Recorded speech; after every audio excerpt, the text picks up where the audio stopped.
नमस्कार प्रिय स्टूडेंट, आपका मेरे चैनल पे स्वागत है। आज अपने बात करेंगे कक्षा 10 के जो ऑब्जेक्टिव क्वेश्चन होते हैं मैथ के, उनके बारे में बात करेंगे। तो सभी वीडियो को स्किप मत करना और पूरी वीडियो देखना। ये ऑब्जेक्टिव क्वेश्चन आपको परीक्षा की दृष्टि से बहुत इंपॉर्टेंट क्वेश्चन। तो ये इस वीडियो के अंदर हो सकता है सभी प्रश्नावली में करवा दूँ, सभी प्रश्नावली ना तो हाफ के तो ज़रूर हो जाएंगे, यानी 8 से 10 प्रश्नावलियों के आपके ऑब्जेक्टिव क्वेश्चन इस एक वीडियो में होने वाले हैं। तो वीडियो स्किप मत करना, सारे क्वेश्चन देखना। 20 से 30 नंबर का मैटर आपके ऑब्जेक्टिव क्वेश्चन में आएगा। आपको अंदाज़ा लग जाएगा भी कैसे अपने ऑब्जेक्टिव क्वेश्चन आएंगे। तो अब पे बात करेंगे पहली प्रश्नावली पे। पहली प्रश्नावली के जो ऑब्जेक्टिव क्वेश्चन है, जो उसमें फर्स्ट क्वेश्चन है, दो या दो से अधिक अभाज्य संख्याओं का मैस है। ये ध्यान रखना, मैस है होता है HCF, महत्तम समावर्तक बोलते हैं जिसको, और लैसा होता है LCM, जिसको लघुत्तम समावर्तक बोलते हैं। तो पहले तो आपको इस क्वेश्चन के लिए आपको ये पता होना चाहिए कि अपने भी इसके अंदर ये आपको पता होना चाहिए कि अभाज्य संख्या और भाज्य संख्या कौन सी होती है। भाज्य संख्या वो होती है जिनके अंदर स्वयं संख्या और एक अन्य संख्या का भाग जाए, यानी सिर्फ दो संख्याओं का भाग जाए, वो भाज्य संख्या होगी। अभाज्य संख्या वो होती है जिसके भाज्य संख्या वो होती है जिसके अंदर एक स्वयं संख्या और दो अन्य संख्याओं का भाग जाए, यानी तीन संख्याओं को दो से अधिक संख्याओं का भाग जा रहा है तो वो भाज्य होगी। अभाज्य संख्या वो होगी जिसके अंदर एक तो संख्या खुद होगी, एक अन्य संख्या का भाग जाए, यानी सिर्फ दो ही संख्याओं का भाग जा रहा है तो वो अभाज्य संख्या होगी। तो अपने दो या दो से अधिक अभाज्य संख्याओं का मैस क्या हो सकता है। तो अभाज्य संख्या वो होती है जैसे एक ना तो भाज्य होता और न अभाज्य होता। एक को ना भाज्य मानेंगे और ना अभाज्य मानेंगे, दोनों में नहीं आता। तो पहली सबसे छोटी अभाज्य संख्या होगी 2, उसके बाद आएगा 3, 4 भाज्य होता है, उसके बाद आएगा 5। तो मैस निकालना, मैस क्या होता है, कॉमन होता है। तो 5 को 5 गुणा 1 लिख सकते हैं, 3 को 3 गुणा 1 लिख सकते हैं, 2 को 2 गुणा 1 लिख सकते हैं। तो तीनों में कॉमन क्या आ रहा है, सिर्फ ओनली 1 आ रहा है, इसलिए इसका आंसर हो जाएगा 1। ठीक है ना। अब नेक्स्ट क्वेश्चन, दो प्रमेय संख्याओं के बीच कितनी प्रमेय संख्या हो सकती है। तो दो प्रमेय संख्याओं के बीच अनंत प्रमेय संख्या हो सकती है। ध्यान रखना, कोई भी प्रमेय संख्या उठा लेना, उनके बीच के अंदर आप निकाल के देखोगे तो अनंत प्रमेय संख्या आएगी।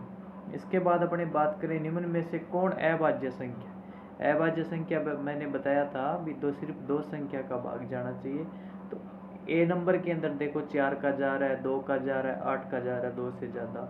9 में 3 का जा रहा है, 9 का जा रहा है, और किसका जा रहा है बताओ भी इसमें, एक का जा रहा है, यानी 2-3 संख्या होगी। 11 के अंदर सिर्फ और सिर्फ 1 का जाएगा और एक 11 का जाएगा, यानी सिर्फ दो संख्याओं का भाग जा रहा है। तो ये क्या होगी, अभाज्य संख्या होगी। उसके बाद दो संख्याओं का मैस है 25 और लेस है 50 है, तो संख्याओं का गुणनफल होगा। तो दो संख्याओं का गुणनफल सूत्र याद होना चाहिए। मान लो दो संख्या a इंटू बी है, तो बराबर में होता है मैस है गुणा लेस है। क्या होता है, मैस है गुणा लेस है, यानी जो मैस है और लेस है इनका आपस में गुणा कर देंगे तो 25 5 125, यानी अपना आंसर आएगा बी। अब बात करें निम्न में से कौन अभाज्य संख्या, तो इसके अंदर आंसर आएगा डी। आप चेक कर लेना, 23 में 1 का जा रहा है और फिर 23 का जा रहा है, दो ही संख्याओं का जा रहा है, तो इसका आंसर हुआ डी। अब नेक्स्ट क्वेश्चन पे बात करते हैं, निम्न में से कौन सी अप्रमेय संख्या नहीं है। अप्रमेय संख्या नहीं है इसका मतलब प्रमेय होनी चाहिए। तो रूट वाली संख्याओं में प्रमेय संख्या वो होती है जिसका वर्गमूल अपने पास आ जाए, और जिनका वर्गमूल नहीं आ रहा वो अप्रमेय संख्या होती है। तो रूट 11 का कोई वर्गमूल नहीं होता, 15 का नहीं होता, 5 का नहीं होता, ये तो क्या होगी, अप्रमेय संख्या। अब बात करें रूट 9 और रूट 16, तो रूट 9 का वर्गमूल 3 होता है और 16 का वर्गमूल 4 होता है। इसका मतलब ये कौन सी संख्या हुई, प्रमेय संख्या हुई। प्रमेय संख्या कौन सी होती है, वो संख्या जिसको p बटा q के रूप में व्यक्त किया जा सके और q का मान जो है 0 नहीं होना चाहिए, ये भी ध्यान रखना। यूक्लिड विभाजक एल्गोरिथम दो धनात्मक पूर्णांकों में से क्या ज्ञात करने के लिए किया जाता है? तो यूक्लिड विभाजन मैथ से ज्ञात करने के लिए किया जाता है, ध्यान रखना, मैथ से ज्ञात करने के लिए। कौन सी प्रमेय संख्या है? तो सिर्फ इसमें देखो ±3 लग जाए तो वो प्रमेय में नहीं आती। तो इसके अंदर √2 से √2 कैंसिल हो जाएगा, 2√2/2 है, बटा में √2 है, √2 से √2 कैंसिल, यानी 2/1 बराबर 2 आएगा। तो 2 1 क्या होती है? प्रमेय संख्या होती है। इस तरीके से +3 लगा हुआ आ गया तो आपको ध्यान रखना है ये प्रमेय संख्या में नहीं गिना जाएगा। और इसमें √5 आ रहा है, ये √6 आ रहा है, ये है प्रमेय संख्या। दो क्रमिक सम संख्याओं का HCF होगा। दो क्रमिक सम संख्या, पहली सम संख्या कौन सी होती है? 2 होती है, दूसरी 4 आएगी, तो इनका HCF देखो क्या आएगा। तो 2 को तो 2 गुणा 1 लिख देंगे, 4 को 2 गुणा 2 गुणा 1 लिखेंगे। तो कॉमन क्या आ रहा है? सिर्फ 2 आ रहा है और 1 1 आ रहा है, यानी इसका HCF आएगा 2 गुणा 1 2 आएगा। क्या आएगा? 2 आएगा। 1400 में 2 का अधिकतम घात। तो ध्यान रखना 1400 के अगर अपने को घात निकालने हैं, घात निकालने हैं तो 1400 के पहले आप ऐसे फैक्टर करोगे। तो आप फैक्टर करोगे जितनी बार यहाँ 2 आएगा उनको आपस में गुणा लिखना है, और 2 कितनी बार आया उसकी घात देख लेना। तो C 2 कितनी बार है? सिर्फ 2 का पूछा है, तो इसका आंसर होगा C, यानी 2 की पावर 5 आएगी। 2 का भाग 5 बार जाएगा और अन्य संख्या आएगी। तो अपने सिर्फ 2 का पूछा है तो 2 की घात बतानी है, ध्यान रखना। C answer. निम्न में से कौन अभाज्य संख्या है? तो C इसका आंसर होगा। 11 अभाज्य संख्या है। निम्न में से कौन सी अप्रमेय संख्या है? तो रूट जिसका वर्गमूल नहीं आ रहा वो अप्रमेय संख्या होगी, 20 आएगा, B आंसर हो गया। संख्याएं 25 और 50 के ये तो आ ही गया क्वेश्चन, इसका 1250 होगा। निम्न में से कौन सी प्रमेय संख्या? तो प्रमेय संख्या बताओ भी, 2 में से 2 गए, C आंसर आएगा इसमें, C आंसर आएगा। 2 में से 2 गया, क्या आएगा? 0 आएगा। 0 1 क्या होती है? प्रमेय संख्या होती है। ये ध्यान रखना, सभी बच्चे ऐसे सोचेंगे भी 0 प्रमेय संख्या नहीं होती, लेकिन 0 एक प्रमेय संख्या होती है, क्योंकि 0 को 0/1 रूप में लिखा जा सकता है। 6/15 का दशमलव प्रसार कैसा होगा? शांत होगा। तो ये क्वेश्चन आपके कटा हुआ है, ये नहीं आएगा, तो शांत होता है, ये ध्यान रखना। शांत और अशांत के बारे में थोड़ा पढ़ लेना, लेकिन आएगा नहीं क्वेश्चन। अब देखो महत्व समावर्तक A, B और गुणा में है। क्वेश्चन ध्यान से देखना, महत्व समावर्तक दो संख्या है A और B, A व B है दो संख्या, इनका महत्व समावर्तक गुणा लघुत्तम समावर्तक बराबर होगा, ऐसे पूछा है इस क्वेश्चन को। तो दो संख्याओं का मैस है इंटू लेस है बराबर होता है दोनों संख्याओं के गुणनफल के। तो इसका आंसर आ जाएगा C के। 625 के अभाज्य गुणनखंड में 5 की घात, तो वही सेम अभाज्य गुणनखंड करने हैं 625 के, और 5 कितनी बार आया था ये देखना है। तो 5 आएगा 4 बार। 5 कितनी बार आएगा? 4 बार। दो प्रमेय संख्याओं के बीच प्रमेय संख्या होती है, ये आ गया क्वेश्चन, अनंत होती है। क्या एक प्रमेय और एक अप्रमेय संख्या का गुणनफल अप्रमेय संख्या हो सकती है? तो आप पहले इसमें एक प्रमेय संख्या लो कोई भी, जैसे मैंने ले लिया 2, 2 प्रमेय संख्या होती है। एक अप्रमेय संख्या लो कोई भी, जैसे √2 ले लिया, दोनों का गुणनफल किया तो क्या आ गया? 2√2। तो 2√2 बताओ भाई क्या होता है? अप्रमेय संख्या होती है ना, भी √2 का √2 ही रहेगा, 2 का 2 आ गया, 2√2 एक अप्रमेय संख्या। तो इसका मतलब अप्रमेय संख्या हो सकती है। इसमें हो सकती है का मतलब ये है भी कई बार तो होती है और कई बार नहीं होती, दोनों ही इसका आंसर होगा, दोनों ही इसका आंसर होगा। अब इसके अंदर नहीं होती उसका आप एक एग्जांपल लेके देखना, ऐसी प्रमेय संख्या और ऐसी अप्रमेय संख्या जिनका गुणनफल करते हैं तो क्या आता है? एक प्रमेय संख्या आती है। ऐसा एग्जांपल आप ढूंढ के कमेंट में बताना मेरे को भी कौन सी है। 20 नंबर क्वेश्चन है, दो प्रमेय संख्याओं के बीच अधिकतम कितनी? ये बहुत बार आ गया क्वेश्चन, 3 बार रिपीट हो गया, अनंत होती है। ये अप्रमेय संख्या पूछा है इसके अंदर, तो √5 अप्रमेय संख्या। अब वृत्ताकार पथ पर 3 धावक एक स्थान से दौड़ना प्रारंभ करते हैं, तो एक चक्कर लगाने में 3 घंटे लगते हैं, 4 घंटे लगते हैं और 8 घंटे समय लगता है। तो तीनों को प्रस्थान बिंदु पर पुण्य मिलने में कितना समय लगेगा। तो ऐसा क्वेश्चन आ जाए तो इनका हमेशा क्या निकालना है, एलसीएम निकालना है।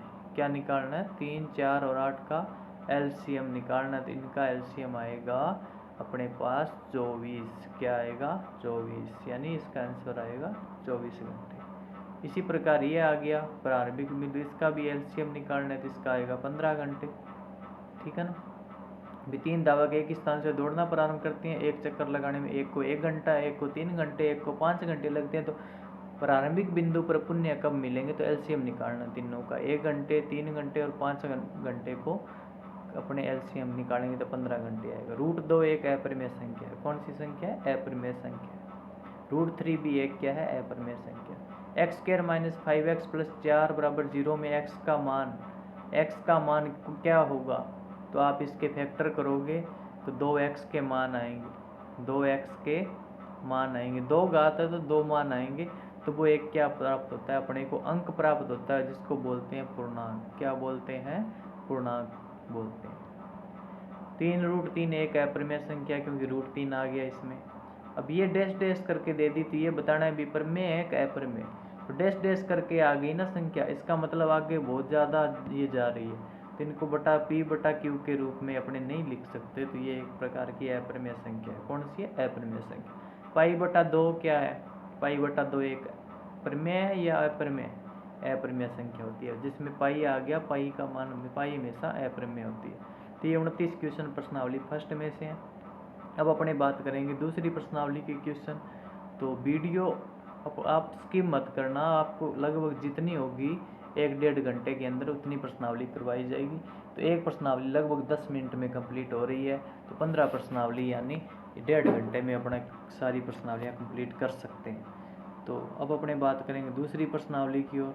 दूसरी प्रश्नावली में देखो चैप्टर 2 बहुपद। एक घात वाला बहुपद कहलाता है। एक घात वाले बहुपद को रैखिक बहुपद बोलते हैं, ध्यान रखना। द्विघात बहुपद में शून्यकों की संख्या कितनी होगी, जितनी घात का बहुपद होगा उतने ही शून्यक होंगे, यानी इसका आंसर ए होगा, 2 आएगा इसका उत्तर। 3 नंबर क्वेश्चन है, x² + 2x + 1 का एक शून्यक कौन है। तो शून्यक इसके आप पहले गुणनखंड करना। क्या करोगे, इसके गुणनखंड करोगे। गुणनखंड करने के बाद x के 2 मान आएंगे, उनमें से इनमें से कौन सा मैच हो रहा है वो आप बता देना। तो इसका आंसर -1 आएगा। द्विघात बहुपद -3 के शून्यक, ये पूरा क्वेश्चन नहीं लिखा हुआ, इसको छोड़ देना एक बार। बहुपद x - 5 के शून्यक होंगे। x - 5 नहीं है यहाँ पे x² है, x² यानी x² - 5 के शून्यक होंगे। तो शून्यक ज्ञात करने हैं तो अपने बहुपद को 0 के बराबर रखते हैं। तो x² बराबर कितना आ जाएगा, 5 आ जाएगा, और x बराबर आएगा स्क्वायर, आगे जाके रूट लग जाएगा, +-√5 आ जाएगा। क्या आ जाएगा, +-√5 आएगा। एक प्लस का √5, एक माइनस का रूट। द्विघात बहुपद x² + 3x + 2 के शून्यक, इसके गुणनखंड करने हैं आपको। गुणनखंड करने के बाद x के 2 मान आएंगे, वो इसके शून्यक होंगे, यानी इसका आंसर होगा 4 नंबर -1, -2। यदि px बराबर x² - 3x - 4 हो तो px का एक शून्यक होगा। तो भाई इसके भी फैक्टर करने, गुणनखंड करने जरूरी है। गुणनखंड जिसको आते हैं वो ये क्वेश्चन कर सकता है, यानी गुणा करने पर तो -4 बनना चाहिए और जोड़ने पर -3 बनना चाहिए। ये फैक्टर बना के आप ये क्वेश्चन जरूर आप सीख लेना, आप पूछ सकते हैं क्वेश्चन। इसका आंसर होगा 4।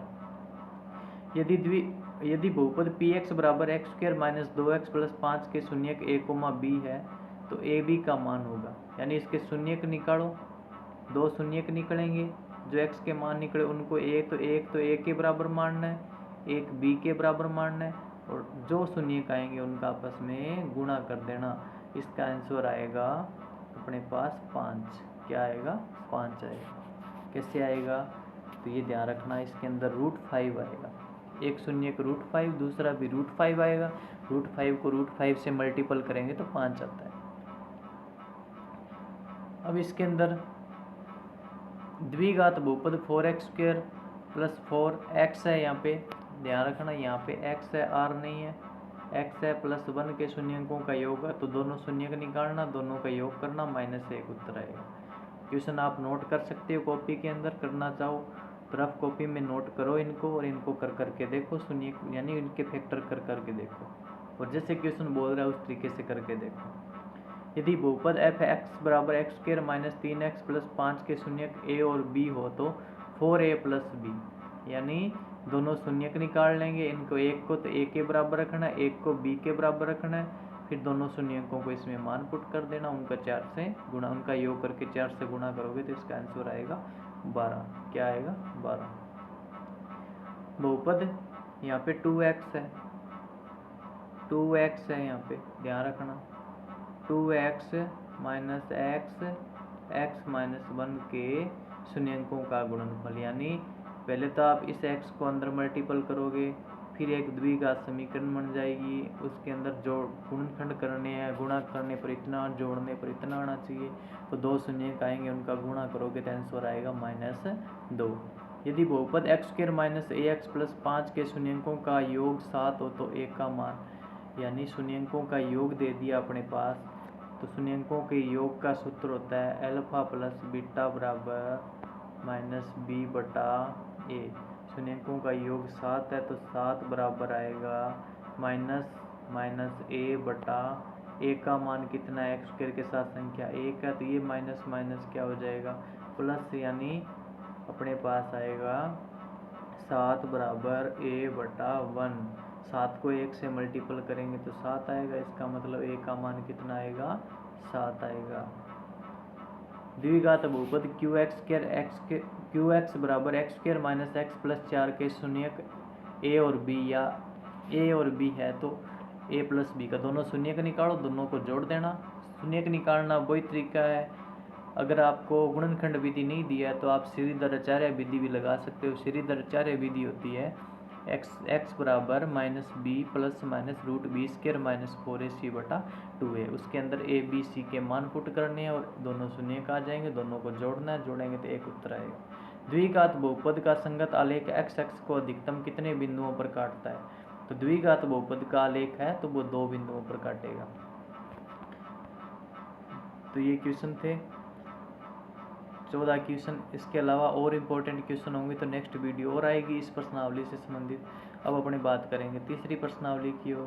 तीसरी प्रश्नावली देखो, दो चर वाले रैखिक समीकरण के किस मान के लिए समीकरण निकाय 4x प्लस 3y बराबर 5, 2x प्लस ky बराबर 5 1 का कोई भी हल नहीं होगा। तो आपको एक टेबल बनवाई थी जिसके अंदर ये होता है कि a1/a2 बराबर होगा b1/b2 के, कोई हल नहीं होगा। तो एक और कंडीशन बनती है a1/a2 बराबर रख देना b1/b2 के, a1 का मान 4, a2 का मान 2 और y के साथ है वो b1 b2 होंगे। मान पुट करोगे तो k का मान अपने पास आएगा 3/4। के किस मान के लिए दो समीकरण दे दी अनगिनत हल होंगे? तो अनगिनत हल होने की कंडीशन क्या होती है वो कंडीशन लगाना, और उत्तर नहीं दे रखा इसमें, तो आप इसका आंसर अनगिनत हल होने की कंडीशन क्या थी, क्या करवाई गई आपको? a1/a2 बराबर होता है b1/b2 के, बराबर होता है c1/c2 के। क्या ये होता है? अगर ये होता है तो आपको क्या करना है, इनके मान, यानी जिसमें k वाला मान दे रहे सिर्फ 2 ही अनुपात, जैसे a1/a2 बराबर है b1/b2 के, 2 ही रखोगे तो k का मान यहाँ b1 में आ जाएगा। इन दोनों को हल करोगे बज्र गुणा करके तो k का मान आएगा। आंसर आप कमेंट में बताना। दो चरों x, y में रैखिक समीकरण ax plus by plus c बराबर 0 के अधिकतम हल संभव होंगे। तो दो चर दे दिए भी, दो चरों वाली समीकरण रैखिक समीकरण, तो इसके अंदर अनगिनत हल होंगे। क्यों होंगे? क्योंकि अपने x के कितने भी मान रख सकते हैं, y के कितने भी मान रख सकते हैं, जितने आप मान रखोगे उतने ही आंसर आते जाएंगे। इसका मतलब इसके अनगिनत हल होंगे। ये समीकरण दे दी, इसका किस प्रकार का हल संभव है? तो आप इसमें आप अनुपात a1/a2 b1/b2 c1/c2 करके देखोगे तो इसके अंदर कंडीशन बनेगी a1 का मान 5 है, 5 a2 का मान 6, 5/6 और ये b2 का मान -3 और b1 का मान -3, b2 का मान आएगा y के साथ जो संख्या 1। क्या ये बराबर है दोनों? नॉट इक्वल, यानी पहले ही कंडीशन नॉट इक्वल आ गई। तो इसके अंदर कौन सी रेखा होगी वो भी याद रखना, हल किस प्रकार का होगा ये भी याद रखना है। और इसमें होगा अद्वितीय हल। अद्वितीय हल मतलब सिर्फ और सिर्फ एक हल संभव है। यदि x बराबर 1 और y बराबर 2 समीकरण निकाय का हल हो तो a का मान होगा। तो आप क्या करोगे, समीकरण 1 के अंदर x और y के मान इस समीकरण में रखना। यहाँ से किसका मान आ जाएगा, a का मान -1 आएगा। यहाँ देखो x और y के मान दे दिए आपको, y का मान k रखना है, तो k का मान क्या होगा, तो x और y के यहाँ पे मान पुट करना है, k का मान आ जाएगा, हल करोगे तो 2 आएगा। रैखिक समीकरण युग्म जिसका कोई हल नहीं होता क्या कहलाता है, असंगत युग्म। यानी युग्म पूछ लिया अब जिसका कोई हल नहीं होता, उसमें किस प्रकार का युग्म होता है, संगत होता है या असंगत। जिसका कोई हल नहीं होता उसका जो हल वो क्या कहलाता है, असंगत युग्म। रैखिक समीकरण युग्म को हल करने की कितनी बीजगणितीय विधियां हैं, तो 4 विधियां। कितनी विधियां हैं, 4 विधियां हैं। याद रखना आप कौन कौन सी है वो आप मेरे को बताओगे कमेंट बॉक्स में कमेंट करके, ठीक है। असंगत समीकरण युग्म द्वारा निरूपित रेखाएं कैसी होगी, प्रतिच्छेदी, समांतर, संपाती। तो समांतर होती है। जो रेखाएं समांतर होगी वो असंगत युग्म होगा। उसमें क्या होगा, असंगत युग्म। असंगत समीकरणों के हल कितने होते हैं, देख लो। असंगत होगा उसका कोई हल नहीं, यानी जो समांतर रेखा होगी जिसमें असंगत युग्म होगा और उसका कोई हल नहीं होता, ध्यान रखना। 2 एक घातीय समीकरणों के लेखा चित्र यदि प्रतिच्छेदी रेखाएं हो तो कितने हल होंगे। भाई सीधी सी बात है, प्रतिच्छेदी रेखा आ गया तो कितने हल होंगे, कोई हल नहीं होता, अद्वितीय हल होता है। अद्वितीय हल होता है, समांतर वाले में कोई हल नहीं, और प्रतिच्छेदी आ गया तो कितने हल होते हैं, अद्वितीय हल, मतलब सिर्फ और सिर्फ एक हल होता है। सरल रेखाओं x - y बराबर 0, x + y बराबर 0 के प्रतिच्छेदी बिंदु के निर्देशांक क्या होंगे। तो आप क्या करोगे, x - y, x + y है, इनको आप दोनों समीकरणों को जोड़ोगे घटाओगे तो इसके आएंगे हल आएंगे 0,00। एक बार जोड़ना एक बार घटाना, यानी जोड़ेंगे तो -y से +y कैंसिल, 2x बराबर आएगा 0, x का मान आ जाएगा 0, घटाएंगे तो 2y बराबर 0 आएगा, y का मान आ जाएगा 0, यानी 0 0 आएगा। ये इतने क्वेश्चन थे अभी तीसरे चैप्टर में से, ठीक है, इंपॉर्टेंट क्वेश्चन है। इसके अलावा अपन बात करेंगे चौथे चैप्टर की ओर, द्विघात समीकरण।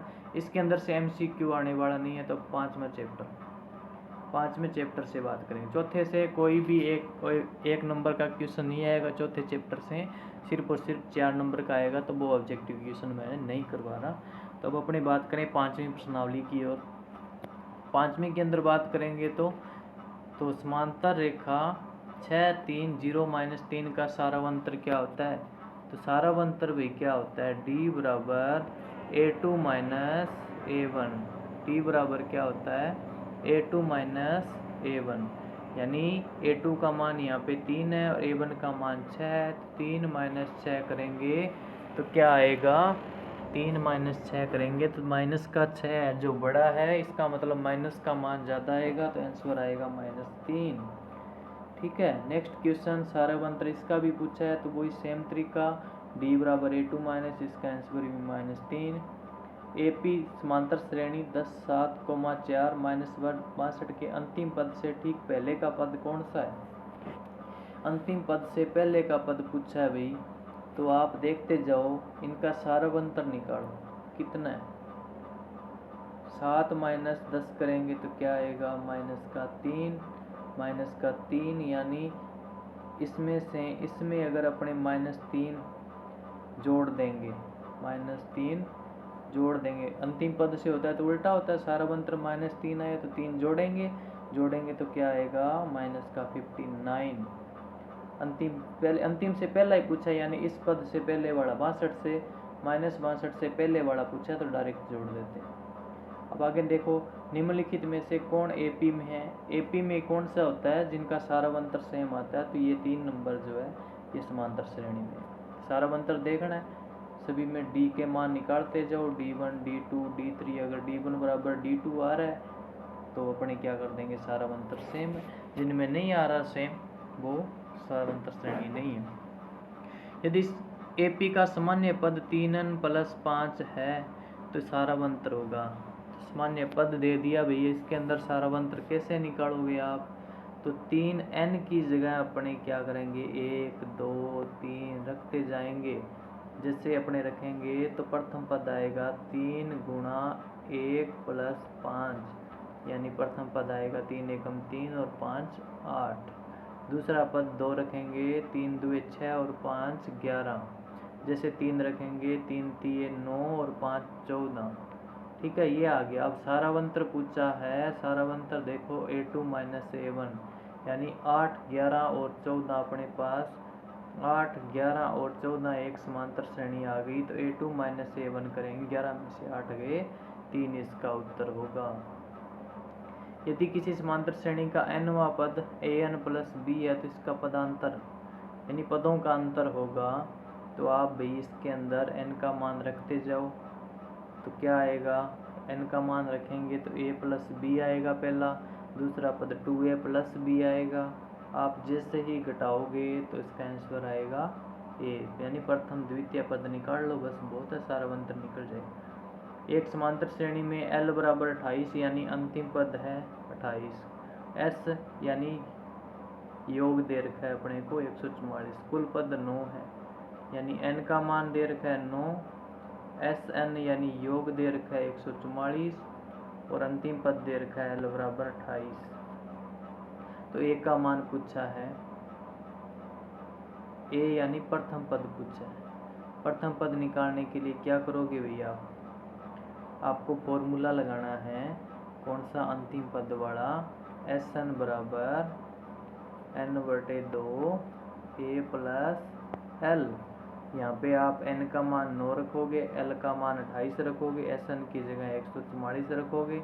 इसको जैसे ही सॉल्व करोगे तो यहाँ से किसका मान आ जाएगा, A का मान आ जाएगा और 4 आएगा। 1, 4, 7, 10 के 18वें पद का मान an = सूत्र होता है an = A + n - 1 × d, ये होता है।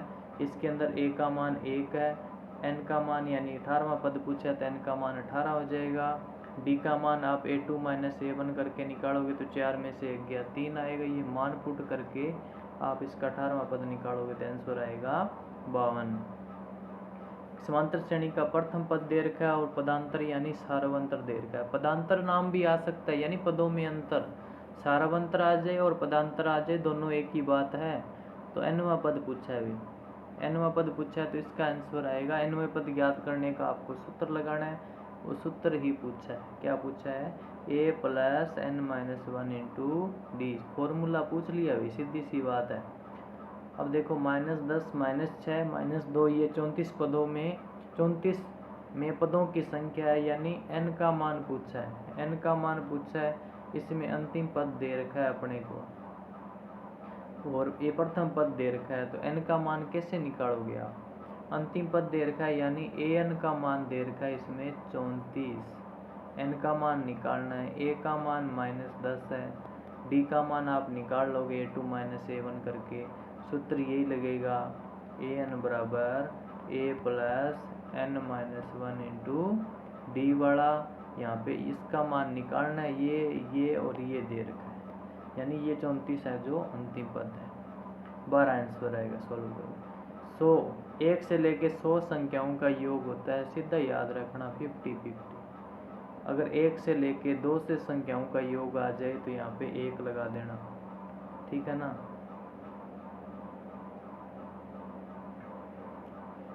21, 18, 15 का कौन सा पद शून्य है, कौन सा पद शून्य आ गया, तो इसका मतलब an का मान पूछा है, कौन सा पद शून्य, an का मान है 0, n का मान पूछा है, वही सेम सूत्र लगेगा, d और a के मान रखने हैं, d का और a का मान निकालना, an का मान यानी कौन सा कोई पद आ जाए तो वो हमेशा an का मान होता है, वो यहाँ इसमें पुट करोगे an वाले सूत्र में 8 आएगा उसका आंसर।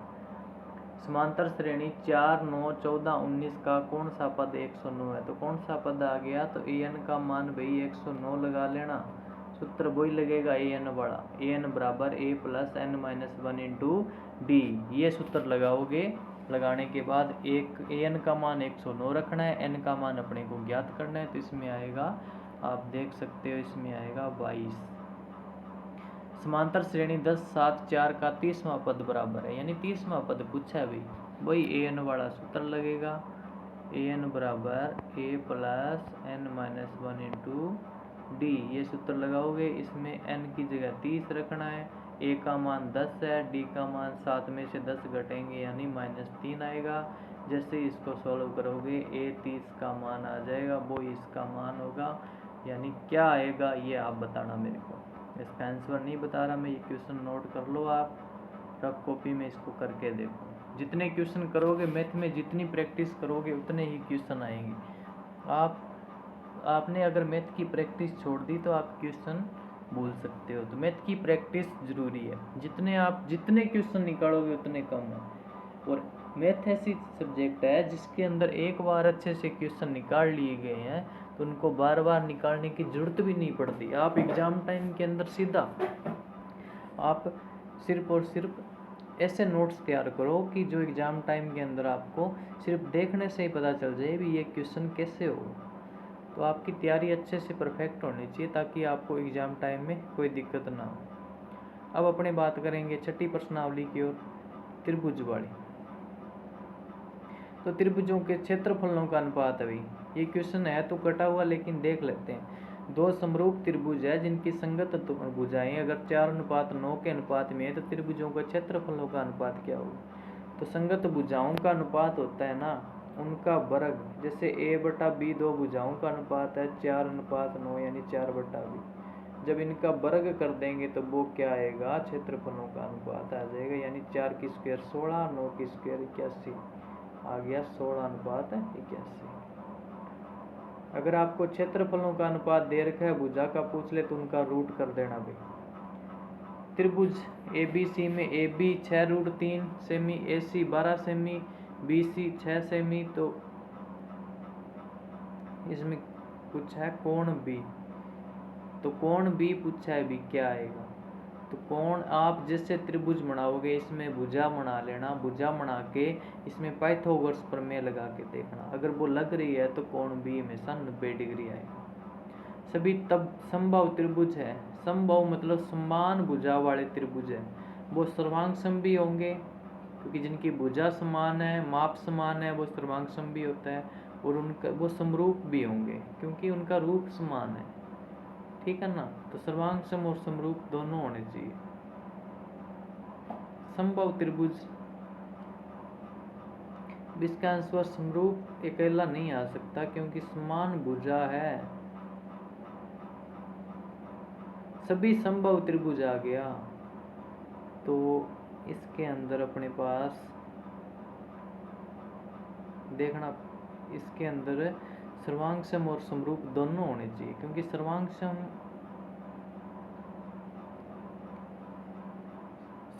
वो होता है जिसके अंदर अपने आकार और माप दोनों समान हो। तो समबाहु है, इसमें आकार भी समान होगा और माप भी समान होगी। और समरूप भी वही होता है जिनके संगत कोण और संगत भुजाएं समान अनुपात में हो। तो इसका आंसर सी होना चाहिए, दोनों ही आना चाहिए। बाकी आप कमेंट में बताना, कोई किसी के पास अगर कोई है ऑथेंटिक तो इसके अंदर देखेंगे, बाद में आपको इसका आंसर दोबारा बता दिया जाएगा। सभी वर्ग होते हैं, समरूप होते हैं। अभी यदि दो समरूप त्रिभुजों के क्षेत्रफलों का अनुपात दे दिया, भुजा का पूछ लिया तो क्षेत्रफल का दे दिया, तो इनका डायरेक्ट वर्गमूल कर दो। 16 का वर्गमूल क्या आएगा, 4 आएगा, और 9 का 3 आएगा, 4:3 इसका आंसर होगा। 4:3 होगा भाई, 3:4 नहीं होगा क्योंकि पहले 16 है तो 16 का 4 होता है, तो इसका आंसर आएगा 4:3 आएगा। एक समकोण त्रिभुज में कर्ण का वर्ग शेष दो भुजाओं के वर्गों के योग के बराबर, तो इस प्रमेय को क्या कहते हैं, पाइथागोरस प्रमेय कहते हैं, पाइथागोरस प्रमेय कहते हैं, ध्यान रखना। यदि त्रिभुज ABC और PQR समरूप है तो कोण A 42 है, कोण R 80 है, तो कोण B कितना होगा। ये देखो क्वेश्चन, त्रिभुज ABC और पी क्यू आर, यानी ए बी सी और पी क्यू आर दो त्रिभुज है, A B C P Q R. अब इनमें आप कोण जो दे रखे हैं, जैसे ये 42 है और इधर जो दे रखा है वो कोण रखना। जैसे कोण रखोगे, ये कोण जैसे इसके अंदर दे कौन सा आर दे रखा था, तो आपको जो कोण दे रखे हैं उन कोणों के आप अनुपात क्या कोण क्या होते हैं, समरूप त्रिभुज होते हैं, उनके बराबर होते हैं। तो कोण ए से कोण अपने पी निकाल लेंगे, यानी 42 आएगा। कोण आर आ गया, तो यहाँ से ही पता चल रहा है अभी, यहाँ पे देखो आर है तो आर सी के बराबर होगा, बी है वो ओ के बराबर होगा, ए है वो पी के बराबर होगा। तो बी है वो किसके, ओ के बराबर होगा। तो आप आर के बराबर कौन सा, सी आ जाएगा और ए के बराबर पी आ जाएगा। तो दोनों त्रिभुजों को दोनों कोणों को जोड़ के एक तीनों कोणों का योग 180 के बराबर होता है। तो दोनों दो का योग अपने पास है, तीसरा अपने आप निकल जाएगा, वही तीसरा इसका आंसर होगा, यानी 58 डिग्री इसका आंसर आएगा। त्रिभुज एबीसी में भुजा AB और AC के मध्य बिंदु D और E इस प्रकार है। DE समांतर BC है, BC बराबर 8 सेमी, तो DE का मान क्या होगा। तो BC का मान 8 सेमी दे रखा है। वो अपने त्रिभुज है ABC, इसमें ये दे रखा है D बिंदु, यहाँ पे E है, DE समांतर है BC के।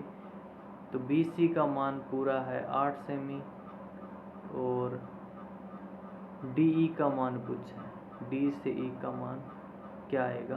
तो इस भुजा के अगर ये समांतर भुजा है, ये दोनों आपस में DE और समांतर है, तो जो BC है उसका हाफ होता है D। क्या होता है, हाफ होता है D, यानी ये 8 है तो वो कितना आएगा, 4 आएगा।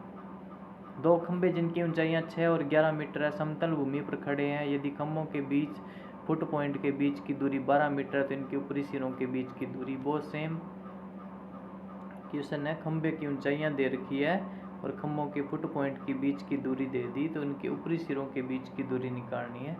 तो आप इसमें पाइथागोरस प्रमेय लगेगी, दो डायग्राम बनेंगे। इसके अंदर डायग्राम बना के पहले, और जो आपको त्रिकोणमिति वाली यानी उनके अनुप्रयोग है उसमें करवाया था, सेम उसी तरीके से ये क्वेश्चन होगा। इसका आंसर आएगा 13 मीटर। त्रिभुज ABC और BDE दो संभव त्रिभुज इस प्रकार है। D भुजा BC का मध्य बिंदु है, तो क्षेत्रफलों का अनुपात पूछ लिया। तो त्रिभुज ABC और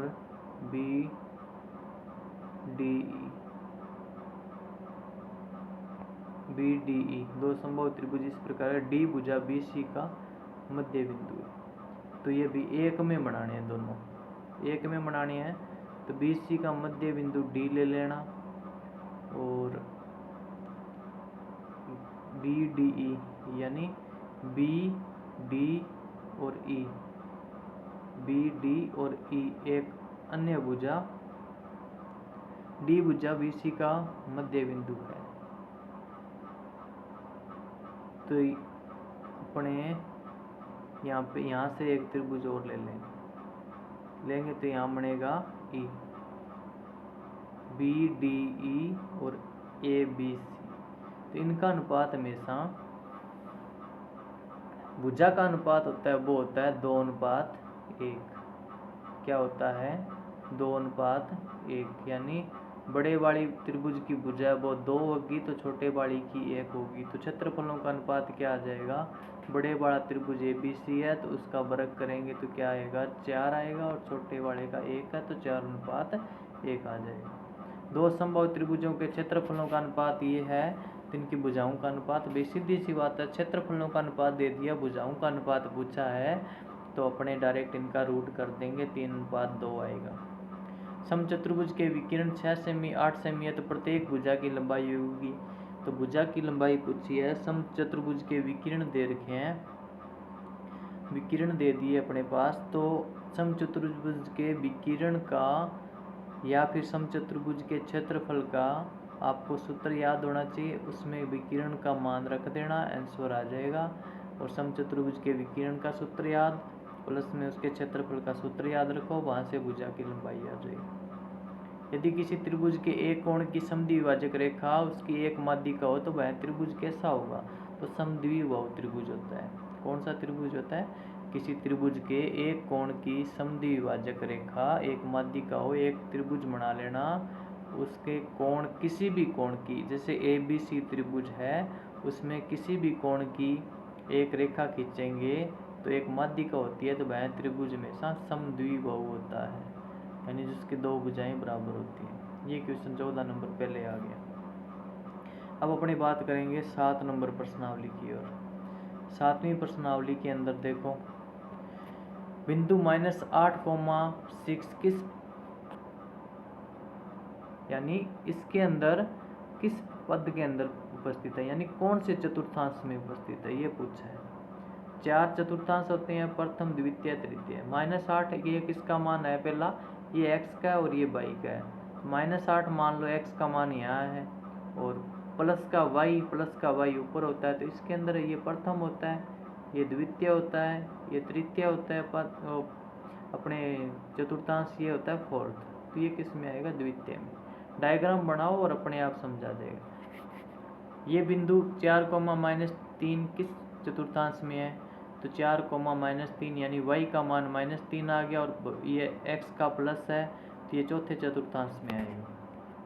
देखेंगे तो आप x का मान प्लस इधर होता है और y का मान माइनस इधर होता है, तो बिंदु यहाँ आएगा, यानी चौथे चतुर्थांश में।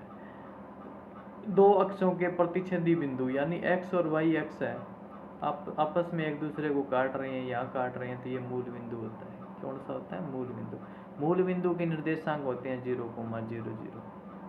किसी बिंदु x अक्ष से दूरी क्या कहलाती है? x अक्ष से दूरी क्या कहलाता है? भुज कहलाता है या कोटि? x अक्ष से दूरी पूछा है, x अक्ष से दूरी पूछा है, इसका मतलब y का मान क्या होता है? कोटि होता है। अगर सीधा x का मान पूछ लेता भी x का मान क्या कहलाता है, तो वो भुज होता है। x अक्ष से दूरी पूछ लिया तो वो कोटि होगी। बिंदु 6,10 की कोटि है, तो कोटि क्या होता है? y का मान यानी 10 आएगा। भुज होता है x का मान। y अक्ष पर किसी बिंदु के निर्देशांक किस रूप में होते हैं? y अक्ष पर पूछा है, तो y अक्ष पर पूछा है भाई, सीधी सी बात है, x क्या होगा? यहाँ पे 0 होगा, तो x 0 किस में है? इसमें लास्ट वाले में 0,y आएगा। y अक्ष से बिंदु 3,5 की दूरी होगी। y अक्ष से दूरी पूछा है तो क्या आएगा? x का मान। y अक्ष से दूरी पूछे किसी भी बिंदु की तो x का मान होगा, और x अक्ष से दूरी पूछे तो y का मान होगा। ये क्वेश्चन बढ़िया है, इंपॉर्टेंट है। y अक्ष से दूरी पूछी है, ये 3.5 नहीं है, यहाँ पे 3,5 है। y अक्ष से दूरी पूछी है तो वो क्या होता है? x का मान होता है, और x अक्ष से दूरी पूछे तो वो y का मान होगा, ध्यान रखना। 9 नंबर क्वेश्चन है, बिंदु के बीच की दूरी। तो बीच की दूरी का सूत्र होता है दो बिंदुओं के √x2 - x1 की होल स्क्वायर प्लस में y2 - y1 की होल स्क्वायर। ये रूट के अंदर आप इसमें x1 x2 y1 y2 के मान लगाओगे तो सॉल्व करोगे, 5 इकाई सूत्र हो जाएगा। किसी बिंदु की y अक्ष से दूरी इस बिंदु का क्या कहलाता है? y अक्ष से दूरी क्या कहलाता है? x निर्देशांक होता है और भुज होता है। y अक्ष से दूरी पूछा है, इसका मतलब x का मान होगा और वो भुज कहलाता है। बीच की दूरी वाला सूत्र लगाओगे, दोनों में x1 x2 y1 y2 के मान रखो, आंसर आ जाएगा। अब ये देखो, बीच की y अक्ष पर बिंदु, जिस y अक्ष पर कोई बिंदु है जिसकी बिंदु 4,2 से दूरी 5 है, तो निम्नलिखित में से कौन सा आएगा? y अक्ष से पूछा तो x का मान 0 होगा, ये दो ऑप्शन तो सीधे ही कट हो रहे हैं। x का मान 0 नहीं है, x का मान 0 नहीं है, तो ये दोनों ऑप्शन कट हो गए। बचे हैं 2, 0,-1 0,-5। तो दूरी -5 है भाई, तो आप इसमें सूत्र लगाओगे कौन सा? y अक्ष से पूछा है तो इसमें बीच की दूरी वाला लगाना, x का मान 0 और इसका मान y का मान अपने y मान लेंगे। तो एक बिंदु तो ये हो जाएगा, दूसरा ये हो जाएगा और बीच की दूरी दे रखी है, तो बीच की दूरी का सूत्र लगाओगे, दूरी के बराबर ये लगा देना, रूट x2 माइनस x1 का मान 0, x2 का मान 4, y1 का मान y, y2 का मान 2। आप इसमें पुट करके इसको सॉल्व करोगे जैसे ही, तो अपने पास मान आ जाएगा, उसका मान आएगा 0,-1। मूल बिंदु से P 3,4 यानी कोई बिंदु है, उसकी मूल बिंदु से दूरी क्या होगी, तो मूल बिंदु दे दिया ना, तो पहला बिंदु तो आ गया 0,0, दूसरा बिंदु है अपने पास 3,-4, इसके अंदर बीच की दूरी का आप सूत्र लगा देना, x1 x2 y1 y2, मान पुट करना, सोल्व करना, आंसर आ जाएगा। इंपॉर्टेंट क्वेश्चन है। x अक्ष पर किसी बिंदु का y निर्देशांक कितना होता है, तो x अक्ष पर पूछा है तो y का मान 0 होता है। क्या होता है? 0 होता है। ये हो गए अपने पास 7वीं प्रश्नावली निर्देशांक ज्यामिति के क्वेश्चन इंपॉर्टेंट। अब अपनी बात करेंगे त्रिकोणमिति की ओर, त्रिकोणमिति के इंपॉर्टेंट क्वेश्चन के बारे में। तो उससे पहले आप अगर इस चैनल पे नए हो कोई स्टूडेंट, तो आप इस चैनल को सब्सक्राइब कर लेना, ताकि आपको इसी तरह की वीडियो मिलती रहे और एग्ज़ाम में आप अच्छे अंक प्राप्त कर सको। खास करके 10वीं क्लास, 8वीं क्लास और अदर जो कंपटीशन लेवल एग्ज़ाम की तैयारी कर रहे हैं, वो बच्चे इसको ज्वाइन कर सकते हैं, क्योंकि इसके अंदर करंट अफेयर की क्लास भी आएगी, इस चैनल पे आपको मिलेगी। प्लस में साइंस है, जो साइंस आपको कंपटीशन लेवल की भी करवाई जाएगी, 10th की भी करवाई जाएगी, और कंपटीशन में जो जितने एग्ज़ाम होते हैं SSC बैंक जो भी है, उन सब की आपको साइंस मैथ अवेलेबल कराई जाएगी। तो सभी यानी छोटी क्लास के बच्चे तो आएंगे, इसके अलावा कंपटीशन एग्ज़ाम के जो भी हैं, उनके लिए भी यहाँ पे इम्पोर्टेंट क्वेश्चन, इम्पोर्टेंट प्रश्नावली सभी करवाया जाएगा। तो ज्वाइन कर लेना इस। और मेरा टेलीग्राम चैनल है math science by Rakesh sir, उसको भी ज्वाइन आप कर सकते हो। पहला क्वेश्चन है, 9 sec square a minus 9 tan square a किसके बराबर होता है, तो दोनों में 9 कॉमन आ रहा है, तो sec square a minus tan square a का मान होता है 1। क्या होता है? 1 होता है। 9 कॉमन आ गया, sec square a minus tan square a का मान होता है, यानी sec square a minus tan square a का मान होता है 1, तो 9 एकम 9 आ जाएगा। कोट स्क्वायर थीटा निम्नलिखित में से किसके बराबर होता है, ये सूत्र लिखवाए हैं अभी। कोट स्क्वायर थीटा बराबर होता है, coat square theta minus cosec square theta बराबर 1 होता है, तो कोट स्क्वायर थीटा बराबर आएगा 1 plus cosec square theta. Sine a बराबर 3/4 है, तो कोसेक a का मान साइन का उल्टा कोसेक होता है, तो 4/3 हो जाएगा। सेक a का मान 5/3 है, तो tan a का मान क्या आएगा भाई, आप क्या करोगे, सेक a का मान दे दिया, तो एक त्रिभुज बना लेना, उसके अंदर सेक थीटा बराबर क्या होता है, जैसे लाल बट्टा कक्का वाला सूत्र याद रखना, यानी सेक में क्या होता है, साइन कोस, कोस का उल्टा सेक होता है, यानी कर्ण बटे आधार। कर्ण का मान 5 है, आधार का मान 3 है, तो यहाँ से लंब निकलेगा 4। पाइथागोरस प्रमेय लगाओगे, 4 3 5 आ गया। अब tan का पूछा है, तो tan क्या होता है, साइन कोस tan, लंब बटे कर्ण। लंब कितना है यहाँ पे 4, कर्ण कितना है 5, तो इसका आंसर आएगा 4/।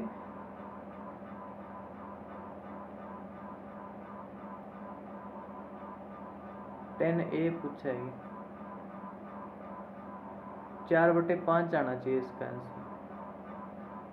आप इस क्वेश्चन को करना थोड़ा, ठीक है, तरीका आपको बता दिए। इसके बाद सेक a प्लस tan a और 1 माइनस साइन a किसके बराबर होगा, तो आप क्या करोगे, सेक a को लिख लेना 1/, सेक a को लिखेंगे 1/cos a, और tan a को भी लिख लेंगे साइन a/cos a, ठीक है ना। आगे वाले को चेंज मत करना, आगे वाले को ऐसे ही रखना 1 माइनस साइन a। अब इसका एलसीएम ले लेना, एलसीएम लेके इसको सोल्व करोगे तो इसका आंसर आएगा cos a। 1 minus cosec square theta 1 plus cot square theta किसके बराबर है, तो 1 माइनस कोसेक स्क्वायर थीटा बराबर होता है sine square theta. 1 minus cosec square theta बराबर sine square, 1 plus cot square theta बराबर होता है कोसेक स्क्वायर। साइन और कोसेक आपस में उल्टे होते हैं, कट जाएंगे, इसका आंसर आएगा 1। Sign square theta dot cosec theta बराबर होता है, तो भाई साइन स्क्वायर थीटा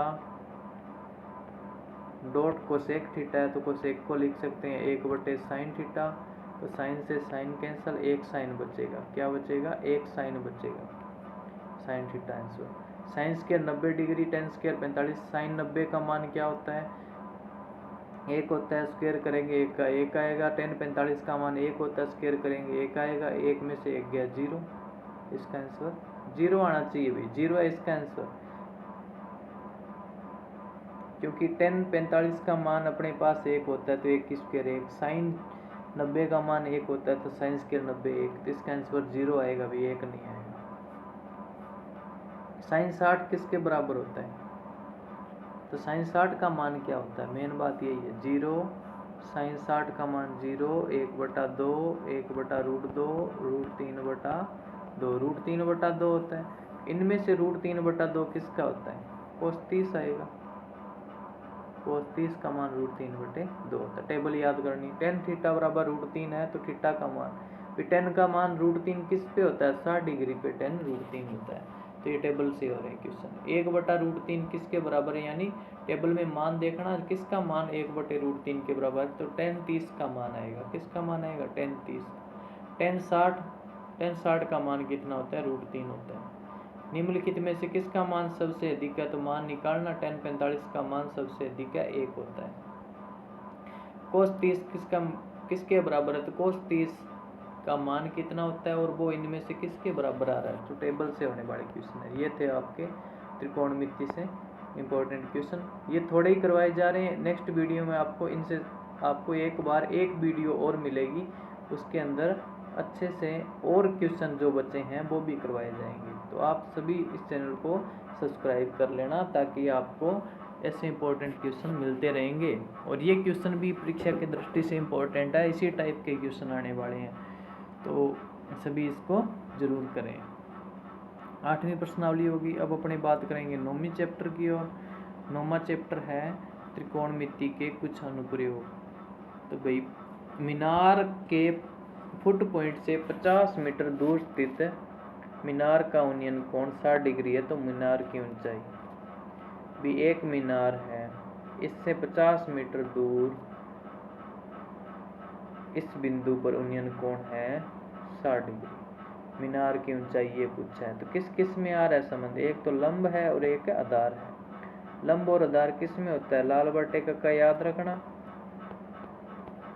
लंब और आधार किस में होता है, टेन में।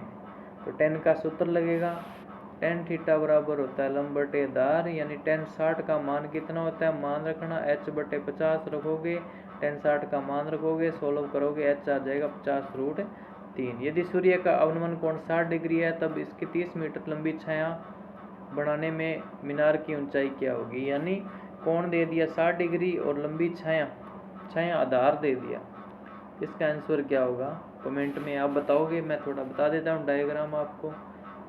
छाया की लंबाई, ये मीनार अपने पास मीनार है, इसकी ऊंचाई पूछा है, इसकी छाया किधर बन रही, ये बड़ी आधार है इसकी छाया, तो ये 30 मीटर है, कितना है 30 मीटर, और ये सूर्य का उन्नयन कोण कितना है 60 डिग्री। सेम वही टेन थीटा लगेगा, कौन सा लगेगा, टेन 60 वाला लगेगा, तो इसका आंसर क्या आएगा 30√3 आएगा, क्या आएगा 30√3। एक स्तंभ की लंबाई और उसकी छाया का अनुपात 13√1 है, ऐसे नहीं है, इसके अंदर इनके अनुपात है √3:1। तो आप क्या करोगे, एक स्तंभ बनाओगे, ये स्तंभ है, इस स्तंभ की लंबाई √3 है, छाया की लंबाई 1 है, ये किस में संबंध होता है, टेन थीटा बराबर √3/1 बनेगा, टेन थीटा बराबर क्या आएगा √3/1, यानी टेन थीटा बराबर √3/1, यानी टेन का √3 किस पे होता है, थीटा कितना आएगा 60 पे। इसी प्रकार ये क्वेश्चन है, 25 मीटर ऊंची पहाड़ी चोटी से एक मीनार के शिखर का उन्नयन कोण और उसके फुट पॉइंट के अवनमन कोण बराबर है। तो कोण बराबर आ जाए ना, तो वो हमेशा थीटा उसमें 45 डिग्री होता है, कितना होता है, उन्नयन कोण और अवनमन कोण बराबर है, तो मीनार की ऊंचाई निकालो, तो ध्यान रखना, आप इसके डायग्राम बनाने हैं, आपको डायग्राम बना के और फिर इसको सॉल्व करना है। तो इसका देखो डायग्राम कैसे बनेगा। 25 मीटर ऊंची पहाड़ी, ये 25 मीटर ऊंची पहाड़ी है, चोटी से एक मीनार के शिखर का उन्नयन कोण, तो मीनार ये है,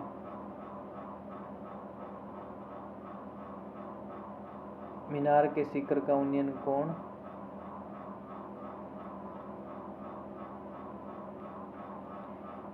25 मीटर ऊंची पहाड़ी की चोटी से एक मीनार के शिखर का उन्नयन कोण, यानी मीनार बड़ी होगी और पहाड़ी छोटी होगी, ये शिखर का उन्नयन कोण आ जाएगा और इसका आधार का अवनमन कोण यहाँ आएगा। ये कोण थीटा है तो ये कोण कितना होगा, थीटा होगा। दोनों आप रखोगे, ये 25 मीटर ऊंचा है, यहाँ से यहाँ तक ये 25 होगा, इसको x मान लेना और मीनार की ऊंचाई निकालनी है। तो आपके लिए पहले ये ज्ञात होना चाहिए। तो ये कोण बराबर आ गए, तो कोण कितना होगा इसके अंदर, ये कैसे पता चलेगा। तो कोण बराबर आ गए, तो ये कोण 45 डिग्री मानना है। क्या मानना, 45 डिग्री मान के पहले आप इसको सॉल्व करोगे। अब यहाँ से आधार का मान आएगा, वही आधार इसमें आएगा, x का मान आ जाएगा। तो ये 25 है, यहाँ ये x का मान है, ये जोड़ देना इसमें। भूमि के एक बिंदु से मीनार के फुट पॉइंट की 30 मीटर दूरी पर है, मीनार के शिखर का उन्नयन कोण 30 डिग्री है। तो मीनार सिंपल क्वेश्चन है, बिल्कुल डायग्राम बनाओ और आंसर निकलेगा, ठीक है ना।